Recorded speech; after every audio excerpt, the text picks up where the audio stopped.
Trademark Comics, and we have arrived to one of the Daredevil crossovers in the Spider-Man Gang War event. Daredevil, as you know, is in New York City, this being Daredevil Elektra, but nonetheless, both her and Matt Murdock reside in New York City, Hell's Kitchen to be specific, and this is her little short mini-series. Now, she is still going by the moniker Daredevil, the Woman Without Fear, and in conjunction with the newly released volume of Daredevil, which we see Matt Murdock mysteriously coming back to life with fragments of his memories, and he and Elektra have already reconnected in some kind of weird way, but Elektra is still holding strong to the moniker of Daredevil. This is her take in what she sees from her perspective in Spider-Man Gang War. And we see here the updated Gang War map per the Daredevil Gang War miniseries, similar to that one we saw in a couple of videos ago in the Spider-Man Gang War First Strike issue. We see Diamondback still holding strong in his territory. Beetle. Now the Beetle is Tombstone's daughter, so she's basically pretty much unified Harlem. And that's why you see her name in between those two parts there. Big Ben. Now something interesting is we see two Spider-Man symbols in dark, and I believe those are areas in which Spider-Man and his recruited team of Miles Morales, Jen Walters, She-Hulk, Electronakios, Daredevil, and I believe I think that's it. Those are the areas they have liberated from gang war infestation, and so I would imagine that as we go on in this event through different books, we might see more Spider-Man symbols across different gang territories, or who knows, we might see a Daredevil symbol on the next one, or the Luke Cage. I don't know what his symbol is, but that's pretty cool that they're doing that to kind of keep us up to date with as far as the territories and who has control of what. Moving right into Hell's Kitchen, current time is now. We see Elektra, Nakios, Daredevil taking down some goons, which look to be pretty equipped here, judging by their outfits, their uniforms. They might appear to be something like SWAT, which does make sense because Elektra is basically hunting the leader of the Heat. Now, for those of you that have been reading the current volume of Daredevil, Matt Murdock is also has his eyes, his attention set on the Heat as well. And in the first 4 issues of his volume, Elektra makes note that her and Matt Murdock crippled the ranks of the Heat. The Heat is basically a corrupt group of former cops in New York that decided to deliver their own brand of justice to Hell's Kitchen. The only problem with that is innocent people have become casualties and they've died. So Elektra Nakios, we see her here continuing to dismantle and take out certain members of the Heat. But if you notice her sai, there's very little blood other than from the blunt force trauma of her blows, her kicks, her strikes.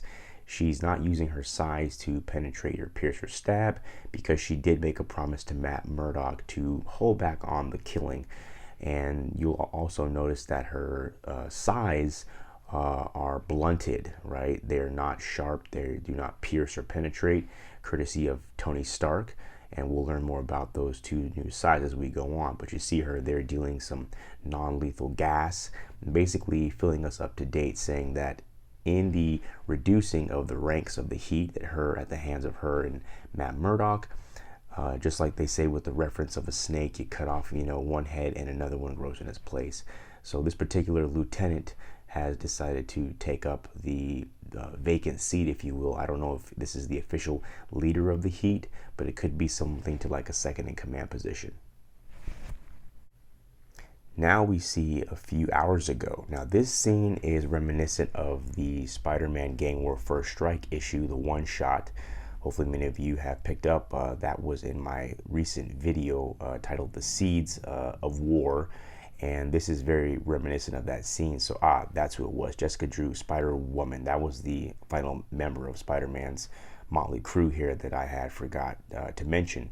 But we don't see Elektra Nakios in her fashion. She wants to do things on her own, alone. I'm not very familiar with Elektra Nakios, but having the Daredevil moniker and portraying that character does make sense, that she wants to take things into her own and still comply with what, her promise to Matt Murdock to not kill, which is definitely in line with Peter Parker. They don't want to necessarily kill these men, these guards of these gang lords, but they want to definitely incapacitate them, take them out, and hand them over to the proper authorities. So we see her going through a lot of internal dialogue and giving us good narration as we go on throughout this. And she basically explains that she prefers to work alone, with the exception of course, Matt Murdock. But she did join the rest of the team there to take out a larger section. Now, at the beginning of this video, when we saw the gang war territories, this, I believe, is one of the territories that they kind of they liberated from. I believe it was two gangs that were going at it, and Spider-Man and his team stepped in and neutralized that gang and restored order to the specific area of Hell's Kitchen. Now we see once that's finished, Elektra wants to take matters in her own hands and pursue that particular lieutenant that we mentioned earlier.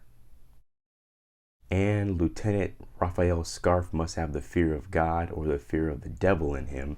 As we see in the upper left panel, the shadow, he jumps across one New York top of a building to another, and he skids on. He must have some dress shoes on, so he skids, doesn't have that non-slip worker shoe, and he crashes right onto his left shoulder, in between his left shoulder and his arm there, his humerus, and we see him get up and he's favoring that left arm now. But when we see Elektra gracefully tailing him, and she does not fall or trip, she actually makes it look very good and stylish. Now there you see an up close image of that sai I was talking about. Very, very blunted. It's not sharp at all, and there's a division line there as well. Now she can shoot that top portion of the sai out, and there's a very, very strong, I would imagine, military grade tensile string, a rope that she can use to attach as an anchor to swing from light poles or different fixtures throughout the city, as she is the woman without fear. And those are courtesy of Tony Stark, and we're going to learn even more about them as we go on. But then we see Elektra stalking her prey. Lieutenant Scarf is basically seated now due to the sai that she threw at his calf and got him to fall, and she must have hurled that thing with some power.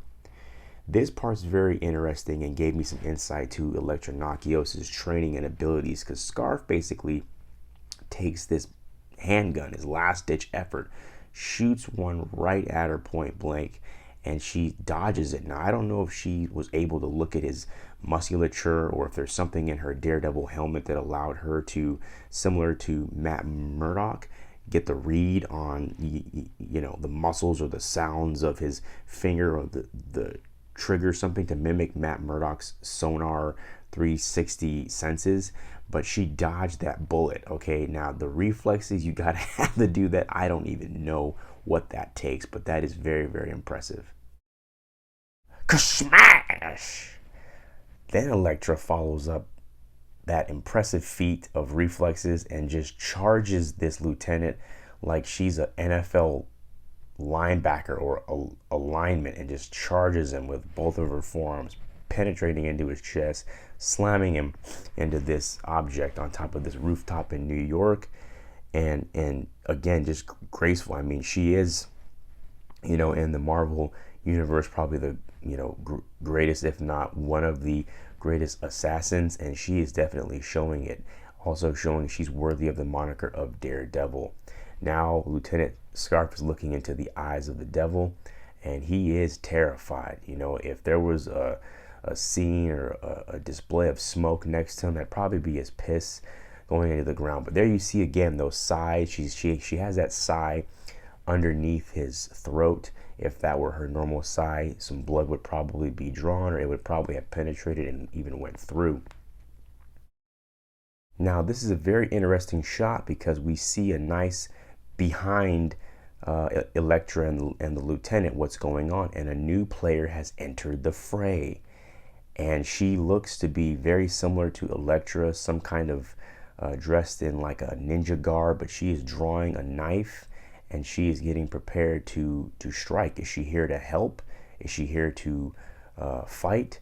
We're about to find out as this knife takes flight and she gives it, and that's a pretty cool a knife there in that picture. It looks kind of like a Roman short sword, but look at the precision. And again, we see Elektra. I don't know if she dodged this or if the girl, if she missed, but Elektra does mention that she wasn't able to really hear the knife whistling through the air. So maybe that helmet that she has does give her abilities or senses similar of that to Matt Murdock. And but we know that she dodged it because this girl doesn't look like she would miss, or maybe she was just trying to give Elektra a warning. I don't know, but either way, it took off some of her luscious ebony locks, and I don't think Elektra liked that at all. Then, who the hell is that? We get a nice full panel view of this new entrance into this rooftop battle. She is definitely female, and she has some sort of a ninjutsu style outfit on. She's armed. She looks very highly skilled, skills that seem to be able to rival that of Elektra. But I believe we're about to get a little taste, a little sample of what this new entrant, what this female assassin or this warrior, just exactly what she can do and what she came here to do. New ninja woman wastes no time as she rushes in towards Elektra, and Elektra, in very, very cool fashion, tells Scarf to stay put. She retrieves her side from the wall there, and she begins to interrogate this female assassin and says, "Where'd you come from? Don't tell me you're not supposed to be me, right? Some cheap imitation." And ideally, very predictable, the new assailant says, "No, I'm not supposed to be you." And she says, "I'm better than you." And we see the very high pace speed, the action, the agility, the gracefulness, Elektra dodging with both of her sides there in hand now. And again, this ninja, she throws a sword, that knife, again, she's got a good aim, good arm. She throws that knife, and again, boom, right by Scarf's head, very similarly to how she threw it at Elektra upon her entrance. And there we see Scarf now, the opportunist, going to retrieve the knife from the wall. Does he plan to use that in the back of Elektra? Let's find out. Two female warriors engage in combat. Elektra is making mental note of this new character, saying that she's an assassin. She's good. Someone with this skill is like Bullseye. They're a killer. They're seasoned. And she finally says she's like me, or how I used to be. And there we see Lieutenant Scarf wrapped up in the wire, the snaring of one of Elektra's sides, as I mentioned before. And that knife that he retrieved, he uses that to cut that wire and free himself from the entrapment.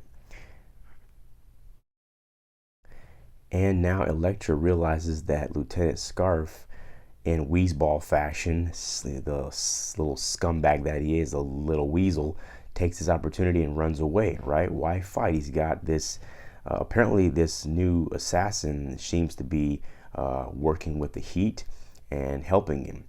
Now, Elektra says that this new assassin is almost a worthy opponent, as we see her get one good clean slice on Elektra's right arm there, in between, right above the elbow and below the shoulder on the side of the bicep there.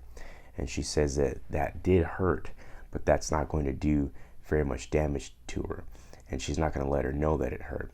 Now Elektra begins more dialogue with this new assassin, and basically saying to her, so you're working with the heat, you're their new secret weapon and their key to winning this turf war. And now she challenges her and says, so you say you're better than me? Well, chica, it's time to put up or shut up and prove it. And with that, Elektra charges in, ready like a bull at this new assailant, this new rival potentially of hers. And Elektra takes note that her adversary is focused, but Elektra gets in a nice midsection kick to the stomach, and she even says that she shouldn't have been able to get that kick off. And it must have dealt some serious damage, because the new female assailant with the X on her face was pissed. And we all know, who study martial arts or who have heard, when you're angry in a fight, yeah, it can help you, but it can also hurt you that much more, because it causes you to go into tunnel vision and not really think, and you can overextend yourself. and Elektra capitalizes on that anger. The woman then charges in at Elektra, but Elektra, anticipating wild swings, telegraphing, she sees that, boom, clips her right in the lower extremities, in the leg there. Oof! And you can tell that that did some damage to her. So now Elektra seems to be have turned the tables, and now she's asking this new assailant, where do you think you're going now? Right, the battle's just getting good right there, we're just getting warmed up. And Elektra, she notices, oh, is she planning on doing a retreat? As the assailant grabs what seems to be a smoke bomb, throws it to the ground in similar Batman fashion, and she attempts to make her escape and disappear. Now, did she disappear because she felt she was going to lose this fight, or did she disappear because she felt, hey, the main objective is complete, and that was to get Lieutenant Scarf out of there? Either way, the woman's gone, the fight is done, Scarf has escaped, and we see Elektra taking a moment, taking off the devil's mantle there to reflect on what she just went through. And Elektra gets an incoming call from your friendly neighborhood Spider-Man, as he is dodging projectiles and taking care of whatever section he is in New York. Just checking in on Elektra to see if she's taking care of Hell's Kitchen. She replies that she needs a little bit more time, probably a lot more time, because things are really heating up. No pun intended. But Spider-Man says, yeah, of course, sure, no thing. Just make sure to check in, because some of us might need your help. But not me, of course, you know, because I'm the amazing friendly neighborhood Spider-Man. And Elektra obliges, gets to the point and says, all right, Daredevil out, see you later. Parker's like, oh, okay, sure, I'll talk to you later then. Here we see Elektra returning to her apartment, basically to regroup, and she again has more internal dialogue. She mentions that she did not expect the new entrant, the female assassin with the red painted X on her mask that we saw. She begins to ask some very logical questions. Is she helping the heat, or does she just simply have a common goal as them? She notices that she does not react to pain, or is she with the hand?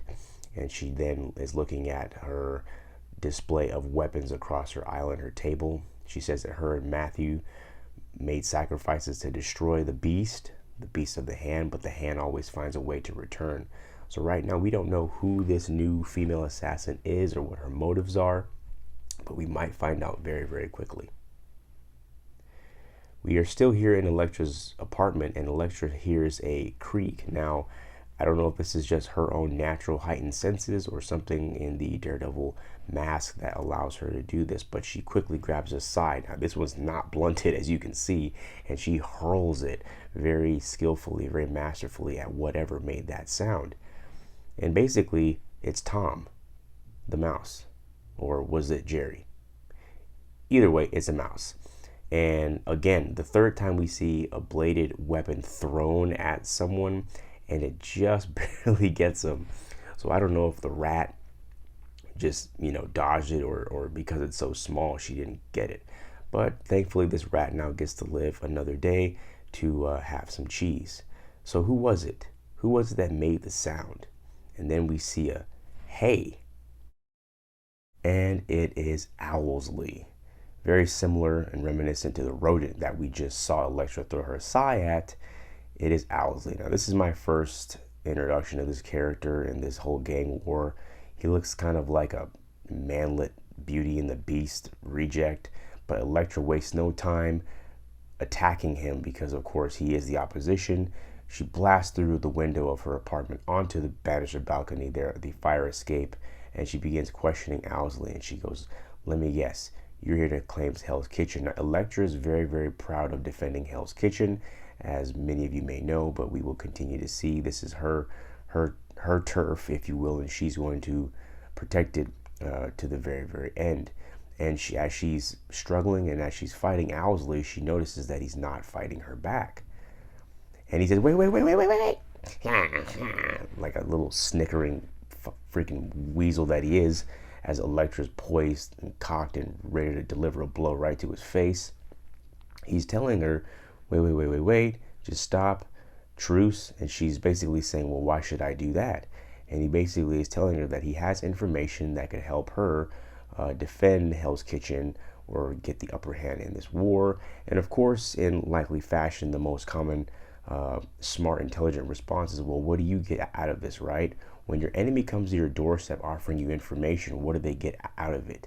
And basically, he says a joke, and he says, for the next few minutes, not getting my face punched in.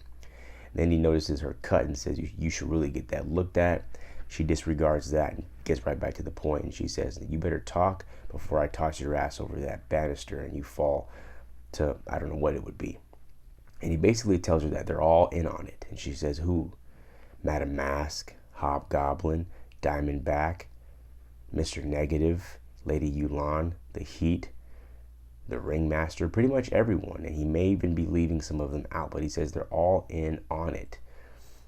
And it's basically, he describes to her that it's a winner-take-all situation, and that the Heat has a new player or some new people backing them. Now, could this be the assassin that we saw? It very well could be. But again, Elektra gets right back to the point, and she asks Owlsley, well, quite simply, what do you get out of giving me this information? And Owlsley basically gives Elektra some bullshit excuse like he's a businessman, and basically he wants to position himself to be on the side of whoever comes out on top in this gang war. Elektra notices that he's withholding information from her, and she could torture it out of him, but again, she's made a promise to Matt not to resort to her old ways and to try to go down a new path. And she basically cuts all the bullshit and gets right to the point. Where's the Heat?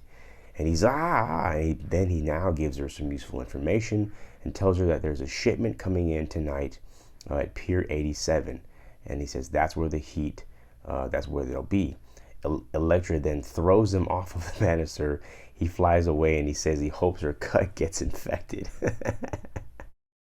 And we see another rendezvous with Elektra and Spider-Man. And basically he's telling her, like, listen, you know it's a trap, right? And she says, well, yeah, no shit, of course it's a trap. And she says, but she can't have any more shipments or weapons on the street in the wrong hands. And Spider-Man just says, it's not like Owlsley to just give up the goods like that.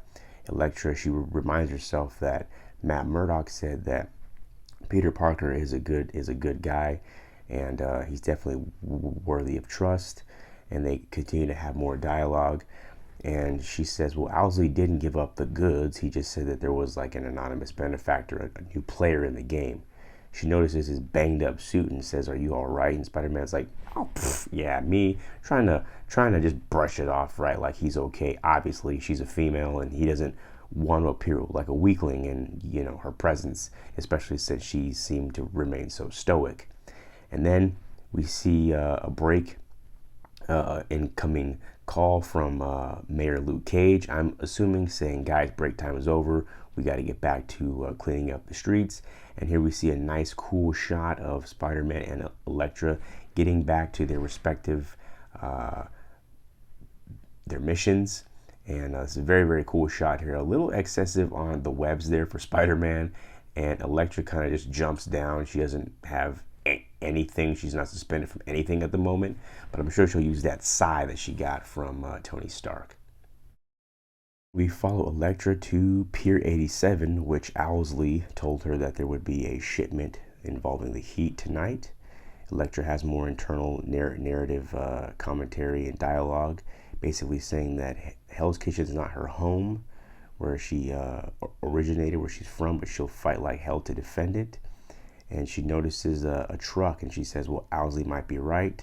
Let's hitch a ride, as she stealthily jumps on top of this semi that appears to be driving towards the destination for the drop-off of the munitions. Inside the warehouse, we see good old Roy there getting out of his semi, and right above him, the devil, Elektra Knockos herself, scurries away to conceal her presence. And there we see some members of the Heat getting in touch with Roy there in the shipments. Glad you got here on time. You're a little late. Sorry, I had to take a shit inside Jack in the Box. So they begin unloading the munitions, or what we assume are the munitions from boxes. And we see a cool panel here of Elektra doing a number of acrobatic movements and parkour, as she basically is getting to higher ground to get a better bird's eye view of what's going on inside. And inside we see the mysterious female assassin she fought, and Lieutenant Scarf. She appears to be scolding her, you know, telling her, bitch, you know, you almost got me killed. I'm injured. The assassin pays him no mind, much like her pain, and she opens up one of the crates. And she's telling him, look, I've got something that can fix that arm. And he's like, you know, what the hell could be in a crate that could fix my arm? And she, boom, grabs a hold of his left arm. And look at that grip that she's got. I don't know what these girls eat or what they take, but she grabs his arm, shoves it into the crate. He's like, ah, ah, ah, ah. Some of his men from the heat are like, whoa, whoa, let him go. Put him down, bitch. And then we see he pulls his arm out and he's okay. And he's got this freaking arm cannon gun on his arm now. And this, he's like, whoa, like he just busted one. He's just, whoa. And basically the assassin tells him that there's more where this came from. Her bosses can basically arm the heat with even more heat, no pun intended. And we see Elektra watching all this from above like a bird. And at this point, Elektra has seen all that she needs to see in order to make her move. She noted before to Spider-Man that no one should have that type of firepower in Hell's Kitchen. It's in the wrong hands, and that's all that she needs to see. And she's planning on stopping this right now. The devil breaks through the glass as she descends upon her prey to disrupt whatever transaction that they've got going on. Now below, she's got this new female assassin, alternate version of her, who we appear to see now. She's not working for the heat, but she could be working in conjunction with the heat. Whoever her superiors are, they also are in arms dealing and appear to be supplying the heat with their heat. But this has been the final page here, to be continued in Daredevil Gang War #2. Guys, go pick up and read this book. It was great. Hope you enjoyed. If you made this far, thank you. Trademark Comics, and I am out.